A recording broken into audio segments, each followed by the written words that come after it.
Papa, je vais à l'école. Allez bien ma chère et assurez-vous d'être à l'écoute de vos professeurs. Je le ferai papa, au revoir. Qu'est-ce que tu regardes? Mec, n'est-elle pas ce petit bébé, toi et ta femme avez adopté l'autre jour? Ne me dis pas, c'est cette grande fille. Oui elle l'est. Quoi, elle est belle, tu ne la vois pas? Bien sûr, elle est. Mec, ne me dis pas que tu as une si belle fille dans ta maison, et que tu cherches des filles à l'extérieur. Non, n'y va pas, c'est ma fille. J'aime déconner avec les filles, mais pas avec ma fille. Qu'est-ce que tu veux dire? Dis-tu, tu permettras à ton prochain, prends-la sous ton nez, après tout ce que tu as traversé, faire d'elle cette belle femme. Est-ce que tu m'encourages à coucher avec ma propre fille, abomination, devant Dieu et l'homme? Arrête de l'appeler ta fille, elle est adoptée, quoi de moi, qui couche avec ma vraie fille? Es-tu sérieux? N'as-tu pas peur de la colère de Dieu? Ne suis pas la seule personne à le faire. En quoi ce monde est-il en train de devenir? Père, couchant avec sa propre fille, quel acte irritant. Rester là, faire comme si tu ne comprenais pas, jusqu'à ce qu'elle tombe enceinte d'un autre homme, tout ce que tu as à faire c'est de lui faire peur, c'est tout. Mais c'est une abomination. Continue de penser, j'y vais, ta fille, j'entends. Permettez à une autre personne d'en profiter, c'est votre affaire. Abeg, laisse-moi aller m'amuser avec ma propre fille. Coucher avec ma propre fille, un enfant qui m'appelle père, c'est inhumain.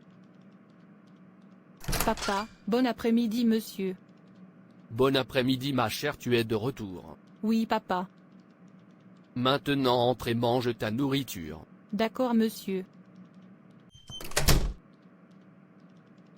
Permettez à une autre personne de l'apprécier, c'est votre affaire.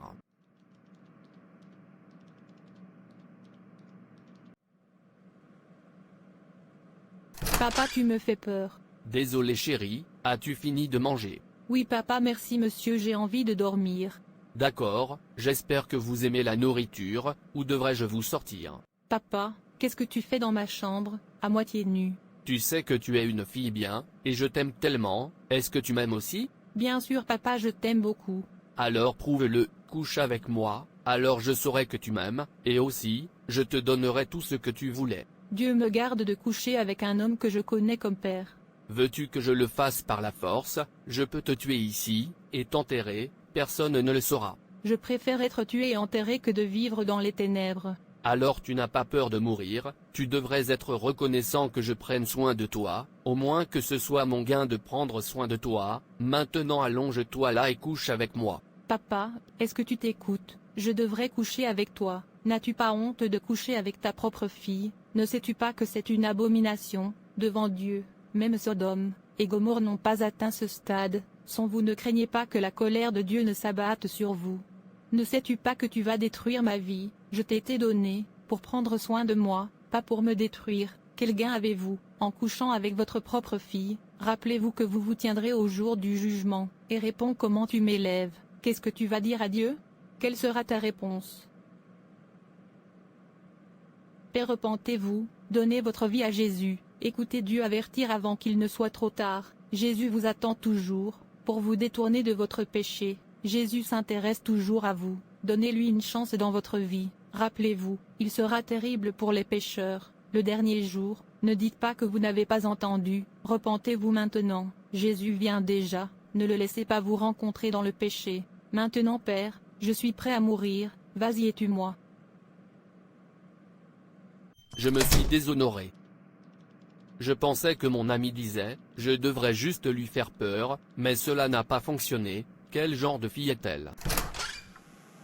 Maintenant va te coucher. Père, s'il te plaît, ne recommence pas, je suis fatigué de coucher avec toi. J'ai dit va au lit, veux-tu mourir? Non, pas de père. Maintenant va t'allonger pour moi. I. Maintenant écoute, je ne veux l'entendre nulle part, si jamais je l'entends dehors, tu es mort, tu m'entends? Oui, père. Un non-sens, tu devrais être content que je t'apprenne comment le faire. Mon Dieu, je te jugerai. Dieu, sauve-moi, j'ai tellement honte de moi, pourquoi suis-je né dans ce monde méchant? Mon propre père couche avec moi toutes les nuits, je suis fatigué, j'ai envie de me tuer, les ténèbres m'ont recouvert, sauve-moi cher Seigneur. Bonjour à toute la classe. Bienvenue. Merci. Ce que nous avons aujourd'hui, c'est la connaissance religieuse chrétienne. Et, nous allons parler du péché, et combien cela peut être dangereux quand vous commettez le péché, surtout vous, en tant que jeune homme. Le péché entrave un destin, et rend la personne inutile. C'est pourquoi vous ne devez pas commettre, ou couvrir le péché, car il peut tuer, et la Bible dit que le salaire du péché est la mort. Romains 6 verset 23. Un enfant qui couvre le péché, ne peut pas grandir. Ne permettez à personne de vous faire vivre dans le péché, parce que quand vous le faites, vous vous tuez, petit à petit. Dites non au péché, ou à quiconque essaie de vous faire pécher contre Dieu, quelle que soit la situation dans laquelle vous vous trouvez, peu importe qui est la personne pour vous, même si c'est votre mère, votre père, votre parenté, vos amis, ne soyez pas d'accord, rejetez et fuyez le péché, afin que votre avenir soit radieux. Vous savez tous que Dieu déteste le péché, et est Dieu qui détient l'avenir. Et le péché est une abomination à ses yeux, c'est-à-dire que lorsque vous vivez dans le péché, votre avenir sera sombre, parce que Dieu vous tournera le dos. Et vous savez quand Dieu tournera le dos à une personne, la vie de la personne devient misérable, jusqu'à ce que vous les confessiez et les rejetiez, alors seulement vous trouverez grâce, aux yeux de Dieu. J'espère que vous me comprenez tous. Tammy, qu'est-ce que c'est? Pourquoi pleures-tu? I. Viens me voir dans mon bureau. Pourquoi pleures-tu dans la salle de classe? Y a-t-il quelque chose? Je devrais savoir. Dis-moi, je pourrais être utile. Tante, j'ai tellement honte à chaque fois que j'entends parler de Jésus, j'ai l'impression que ma vie n'a pas de sens, je me sens tellement sans valeur, je me sens comme le pire pécheur, sur terre, j'ai l'impression que les ténèbres me couvrent. Pourquoi ressentirez-vous cela? Ne savez-vous pas que Jésus est venu à cause de vous? Il n'y a pas de péché trop sombre pour lui, à nettoyer, peu importe le péché, apportez-le à Jésus, laissez-le tomber sur la croix, et il ôtera le péché, il est la lampe de Dieu, qui ôte les péchés du monde, ouvrez-lui, il est un bon auditeur, il est un père pour l'orphelin, il est une mère, pour le sans-mère, il est l'ami de ceux qui n'ont pas d'amis, le meilleur ami que vous puissiez avoir est Jésus. N'aie pas honte mon cher, il n'y a rien dans ce monde, cet œil n'a pas vu avant, et l'oreille n'a pas entendu avant, sauf si vous l'appréciez, alors seulement vous le garderez secret, mais si vous n'êtes pas, cuve-le, et Jésus se tiendra à tes côtés, parce que tu as fait la bonne chose. Tante, mon père couche avec moi, toutes les nuits, il a aussi menacé de me tuer si je devais le dire à quelqu'un. Quoi? Je ne peux pas y croire. En quoi le monde est-il en train de devenir? Un père qui couche avec sa propre fille, abomination, ce monde est en effet à sa fin. Quel genre d'humain couche avec sa propre fille? C'est ce que la Bible dit dans Matthieu 24 verset 12, que l'iniquité abondera, et l'amour de plusieurs se refroidira, mais à celui qui vaincra, j'accorderai de s'asseoir avec moi sur mon trône. Apocalypse 3 verset 21. Écoutez, ne tombez plus jamais dans le piège d'une telle menace, même s'il vous met un couteau sur la gorge, et que personne n'est là pour vous sauver, criez Jésus, c'est pourquoi le nom vous est donné, c'est dans ce but. Jésus viendra sûrement à votre aide, et vous libère, de plusieurs manières, et arrêtez de dire qu'il vous menace, c'est-à-dire pendant que vous gardez le silence, parce que c'est un mensonge, vous ne gardez le silence que parce que vous l'appréciez. Oui, vous avez beaucoup de monde autour vous, vous avez des voisins, l'église est partout, il n'y a aucun moyen que vous couriez vers l'un de ces individus, j'ai mentionné ci-dessus et ne trouve pas d'aide. La menace est seulement de mettre la peur en vous, il ne peut pas vous tuer, même s'il l'a fait, il vaut mieux mourir en disant non au péché, que de vivre dans le péché. Une personne vivant dans le péché, est déjà morte, c'est juste un chaudo, un mort vivant, il n'y a pas de vie, en vivant dans le péché. Tenez bon pour Jésus, il aime ses gens. Et quant à ton père, il fera face à la loi, tu peux maintenant aller dans ta classe, je le prendrai d'ici. Merci maman. De rien. Tammy. Oui maman.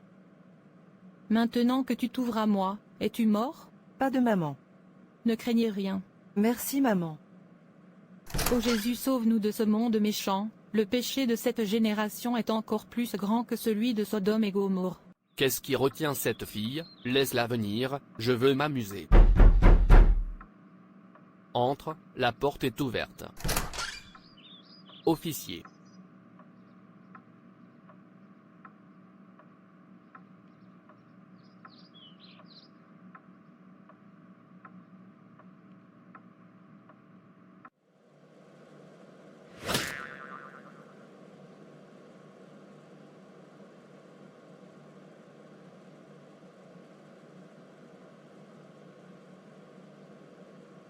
officier s'il vous plaît, je suis désolé, c'est le travail manuel du diable, je ne sais pas ce qui m'a pris.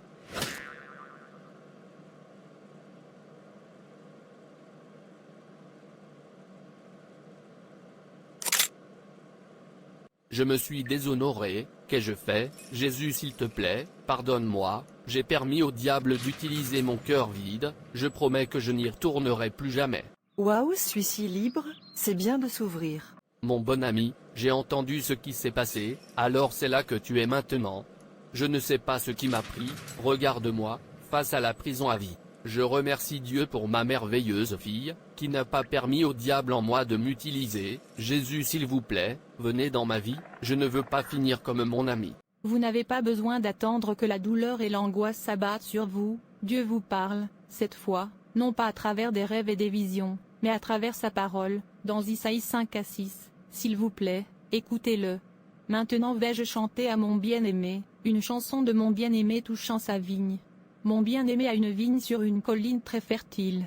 Il regarda qu'il produirait des raisins, et il produisit des raisins sauvages. Et maintenant, habitants de Jérusalem et hommes de Juda, jugez, je vous prie, entre moi et ma vigne. Qu'aurait-on pu faire de plus à ma vigne que je n'y ai fait? Pourquoi, quand j'ai regardé qu'il produirait des raisins, et je produis des raisins sauvages? Et maintenant, Aléa, je te dirai ce que je ferai de ma vigne. J'en ôterai la haie, et elle sera dévorée, et abattez sa muraille, et elle sera piétinée. Et je la détruirai. Mais il s'élèvera des ronces et des épines, j'ordonnerai aussi aux nuages qu'ils ne fassent pas pleuvoir dessus. Tu es la vigne, Dieu parle, dit-il, il n'y a rien qu'il n'ait fait pour toi, au point de sacrifier son Fils bien-aimé, pour que tu vives une vie juste. Il dit aussi que ce sera terrible pour les pécheurs le dernier jour. Qu'attendez-vous? Repentez-vous de votre péché, courez vers Jésus et soyez sauvés. Pas le temps de continuer à faire des choses terribles, qui déplaisent tellement à Dieu. Restez loin du péché, c'est pour votre propre bien. Merci d'avoir regardé. Et s'il vous plaît, abonnez-vous, aimez et partagez. Que Dieu te bénisse. Et souviens-toi, Jésus t'aime tellement.